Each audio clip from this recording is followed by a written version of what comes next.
Sec, ano po ang report sa inyo ng mga tauhan niyo po doon, pati po ng DFA? Hindi ba ho talaga napapanahon na magdeklara tayo ng Alert Level 4 o mass repatriation?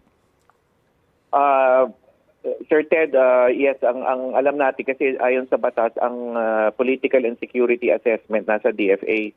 At alam ko, ito'y minamanmanan nila ang sitwasyon at parati nilang banabantayan yung whether or not i-aakyat from 3 to 4, which is mandatory repatriation ngayong 4.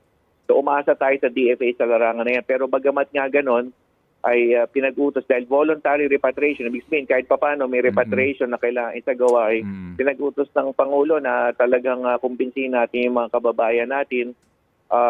Kaya't gano'n na lamang ang panghikayat natin, yung financial assistance na nakaabang sa kanila. Kaya't patuloy lang tayo, patuloy lang yung effort natin, Sir Ted. Ako malaking kumpiyansa ko na within this week marami tayong mapapauwi. Okay, sige po. So sir, pero yung pong bang barko na kinakailangan in case magsarado po ang airport, secured na po natin? Meron na po tayo? Yes.